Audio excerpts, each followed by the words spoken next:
बिलोरी कांच सूर्य की किरणों को केंद्रित करता है, पर बच्चे उसको खेल समझकर कागज जलाते रहते हैं, सौर ऊर्जा को नष्ट करते रहते हैं।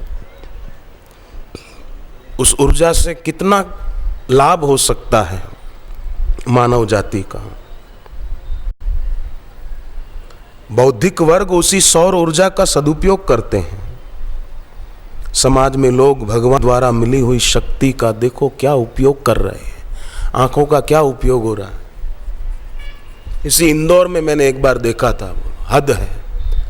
मैं गुजर रहा था 2-3 साल पहले की बात है, गणपति विसर्जन के दिन थे, चतुर्दशी होती, अनंत चतुर्दशी, गणेश विसर्जन। तो वो दिन था, तो ट्रकों में लोग मूर्तियां गणपति जी की रखकर जा रहे थे।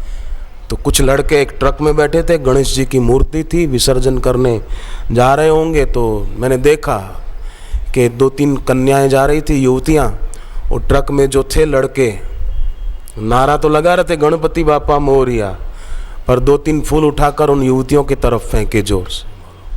हद है। मैंने कहा तुम गणपति विसर्जन कर रहे हो।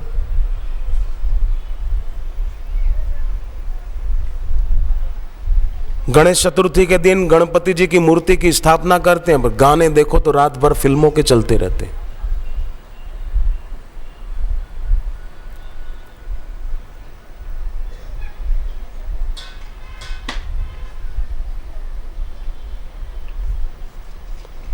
जप करना चाहिए। गणेश चतुर्थी से लेकर अनंत चतुर्दशी तक गणपति के उपासक जो हों, उनको गणपति जी के नाम का कोई जप, गणपति अथर्व शीर्ष का पाठ करना चाहिए। तो सही अर्थों में गणेश उत्सव मनाया ऐसा माना जाएगा। मूर्ति की स्थापना बाहर कर दी, उससे कोई गणपति जी राजी नहीं हो जाएंगे। याद रहे, सनातन धर्म में 5 देवों की प्रधान रूप से पूजा होती है। पहली गणेश पूजा होती है। गणेश जी की मूर्ति की पूजा कर ली, पर ऐसे फूल लेकर किसी कन्या के ऊपर मारे और उसकी मजाक उड़ाए, गणपति जी कभी राजी नहीं होंगे। गणेश माना विवेक। अगर हम हर कार्य विवेक पूर्वक करते हैं, ये सच्ची गणेश पूजा है। अमुक बात बोलने की नहीं है, अमुक चीज खाने की नहीं है, अमुक व्यक्ति की दोस्ती करने की नहीं है, तो सचमुच उससे बचें। ये सच्ची गणेश पूजा है। शिव पूजा होती है दूसरी। सबके प्रति कल्याण की भावना, सबके हित की भावना मन में रखी जाए, ये सच्ची शिव पूजा है।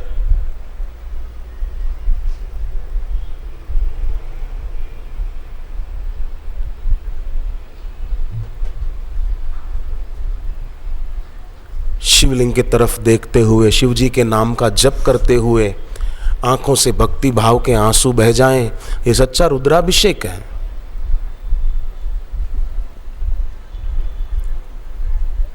विष्णु पूजा होती है। विष्णु भगवान के 24 अवतारों में से किसी एक की पूजा होती है। तो सच्ची विष्णु पूजा यही है कि अपना हृदय उदार हृदय हो, संकीर्णताएं न हो। खुद सेवा करें तो खुद को विशेष माने, और कोई बेचारा थोड़ा ऐसा है तो उसको निंदनीय दृष्टि से देखें अथवा उसका अपमान कर दें, उसकी मजाक उड़ाएं। तो फिर भले आप मंदिरों में राम पूजा करते रहो, कृष्ण पूजा करते रहो, विष्णु भगवान राजी नहीं होंगे। बेटा है, माँ बाप के दिल को ठेस पहुंचाता है, सूर्य भगवान को जल दे रहा है, माँ बाप का अपमान करता है, तो सूर्य भगवान क्या राजी होंगे? सच्ची सूर्य पूजा क्या है कि हमारी बुद्धि में आध्यात्मिक तेज हो, हमारी बुद्धि में धृति धारण करने की शक्ति हो गुरु के ज्ञान को। ये सच्ची सूर्य पूजा है। सूर्य को जल दे रहा है और सदगुरु के ज्ञान की उपेक्षा कर रहा है, सूर्य भगवान राजी नहीं होंगे तेरे अर्घ्य देने से। सूर्य को जल दे रहा है और ज्ञानदाता गुरु की निंदा कर रहा है, सूर्य भगवान कभी राजी नहीं होंगे।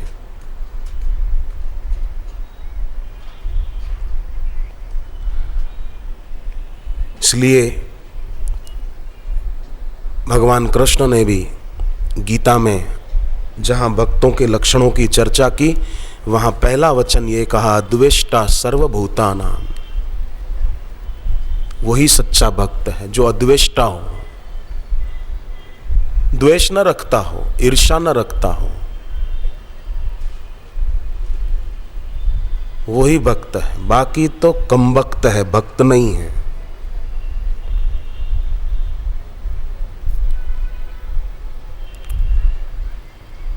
दुर्गा पूजा,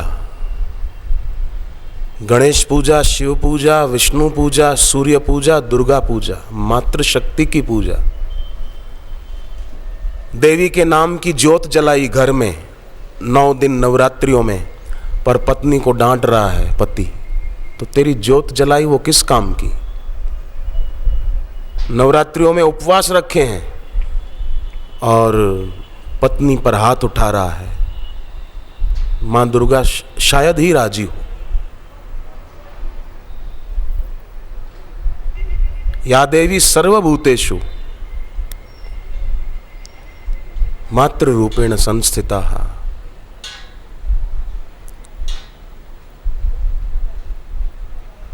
यही सच्ची दुर्गा पूजा है। घर में अपनी बहू है, पर बेटे का पक्ष लेकर बहू को प्रताड़ित किया जा रहा है, तो दुर्गा पूजा नहीं होगी सही अर्थों में।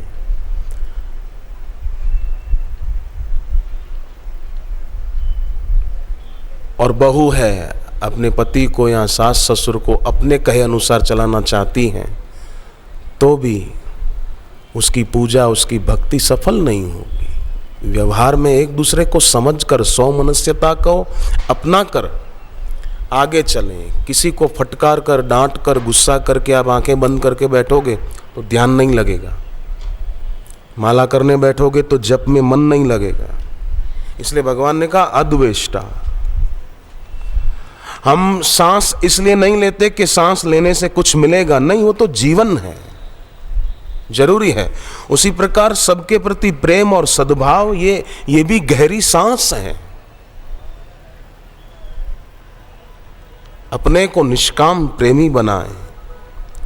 पर किसी वस्तु में और व्यक्ति में रुका हुआ प्रेम डबरा है, गंदा डबरा। जैसे खड्डे में पानी जमा हो गया, बैक्टीरिया क्रिएट हो गए, गंदा पानी, मच्छर बढ़ गए, जंतु बढ़ गए, बदबू बढ़ गई। ममता डबरा है।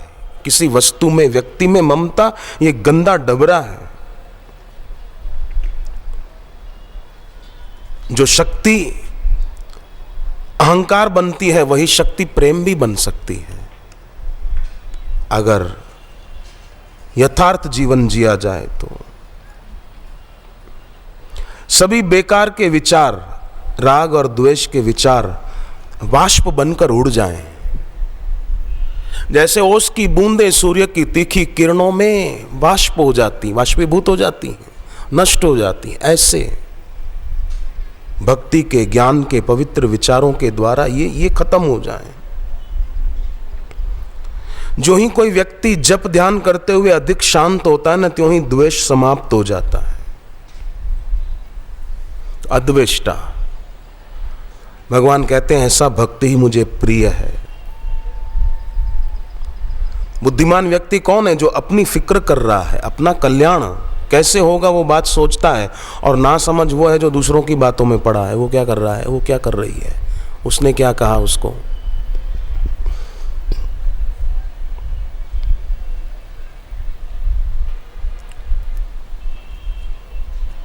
एक विद्यार्थी था, बड़ा मेहनती विद्यार्थी था।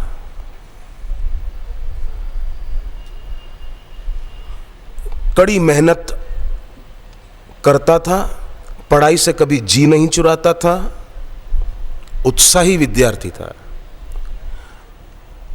माँ बाप के ऊपर बोझा नहीं होता था। सोचता था मेरे पिताजी मेहनत करके रुपया कमाते और मेरी पढ़ाई में खर्च करते हैं पैसा, तो मेरे पिताजी की मेहनत निरर्थक नहीं जानी चाहिए। मेरे पिताजी मेरे पर इतना खर्च कर रहे हैं तो मैं मेरे पिता की मेहनत को सफल करूं, सार्थक करूं। बहुत मेहनत करता था। उसकी मेहनत से और उसके उत्साह से विद्या की देवी मां सरस्वती प्रसन्न हो गई और प्रकट हो गई और कहा कि बेटे मैं तुमको सारी विद्याएं देना चाहती हूं, तूने मुझे पहचाना मैं कौन? वो बोला, हाँ माता, मैंने आपके दर्शन चित्र में और मंदिर में मूर्ति में किए हैं। आप विद्या की देवी मां सरस्वती हैं, आपको मेरा प्रणाम है माता। तो मां ने कहा, बेटे मैं तेरी मेहनत से, तेरे अध्यवसाय से, तेरे श्रम से बहुत खुश हूं। मैं तुम्हें सारी विद्याएं दे देना चाहती हूं।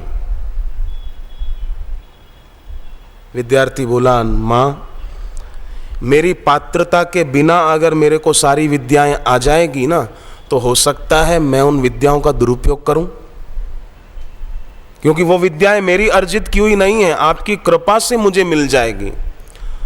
और बिना मेहनत के कोई चीज मिल जाए तो आदमी हो सकता है उसकी कद्र ना करे। है तो वैसे तो गीता में लिखा है, भगवान ने कहा है कि ये अतपस्वी को मत कहना, अभक्त को ये ज्ञान मत बताना। पर आजकल इंटरनेट के जरिए जो अभक्त हैं और अतपस्वी हैं, जिनके जीवन में तप नहीं है, मुर्गी के अंडे भी खाते हैं तो मांसाहार भी करते हैं। आपने कभी सुना 4-5 बकरियां मिलकर किसी इंसान के बच्चे को उठाकर ले गई और खा लिया हो? पर इंसान बकरियों के बच्चों को और बकरियों को काट कर खा जाता है, पकाकर। पेट को शमशान घाट बना रखा है। और ऐसे लोग जिन्होंने अपने पेट को शमशान और कब्रिस्तान बनाया हुआ है, ऐसे लोग किसी भी संत और महापुरुष के बारे में कुछ भी बोलने को तैयार हो जाते हैं। बस तू पहले तेरे अपना पेट ठीक कर, तू तेरे पेट को शमशान घाट मत बना, फिर तू जो बोलेगा वो सही बोलेगा। मुर्गी के अंडे खाकर, शराब पीकर किसी के लिए कुछ भी बोल देना, वो समझते हैं कि हम बहुत बड़ी बहादुरी की भाषा बोल रहे हैं। अभद्र आदमी कभी किसी की कद्र नहीं कर सकता है।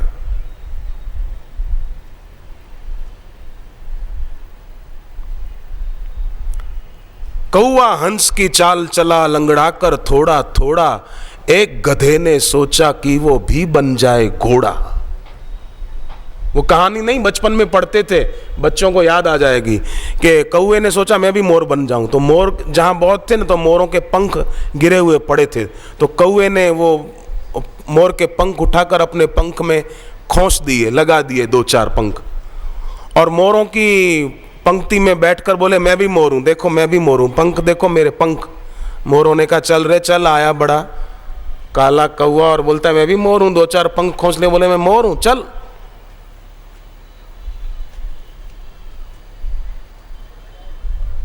ऐसे कई लोग होते हैं।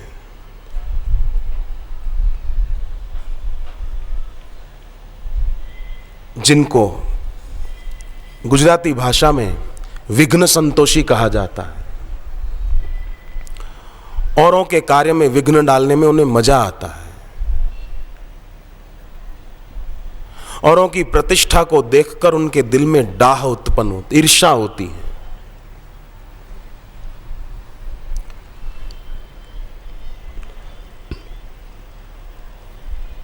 खैर, भगवान सबको सद्बुद्धि दे, सद्प्रेरणा दे कि ऐसी हीन बुद्धि को त्यागें।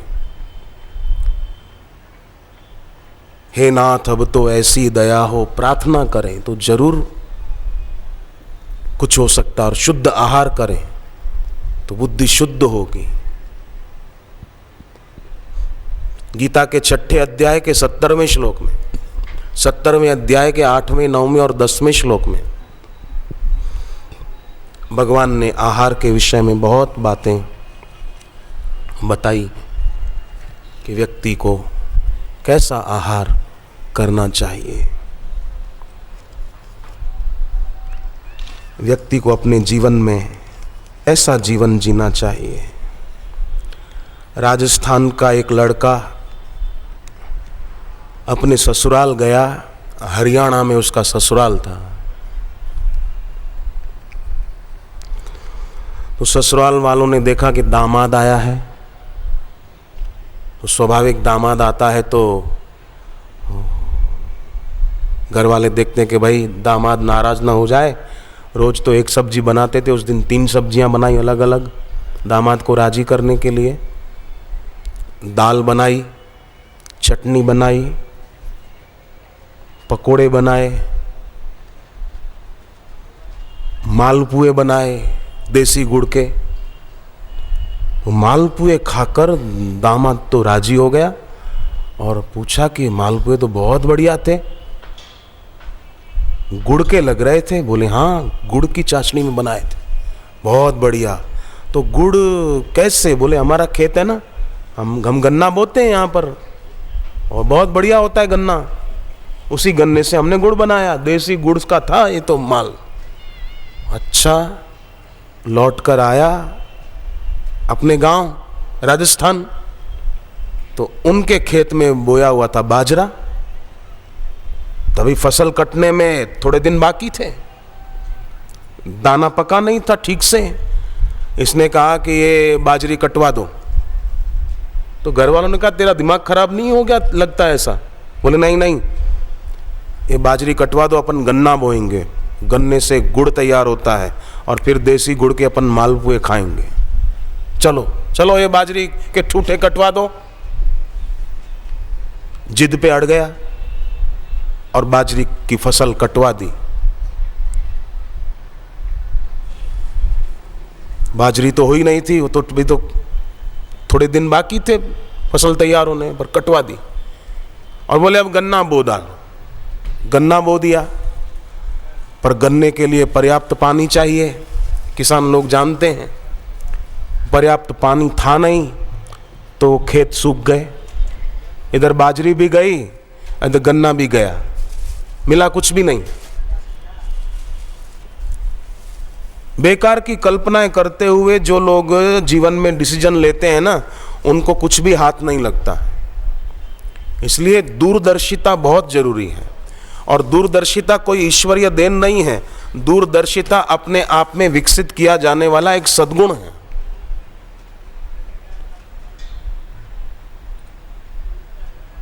एक लड़के ने अपने दोस्तों को कहा कि मैं जा रहा हूं ससुराल, चल तू भी मेरे साथ। गया,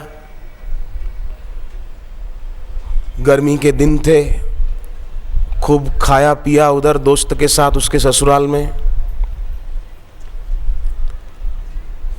बातचीत हुई, गांव का माहौल, खुले में चारपाई बिछा दी,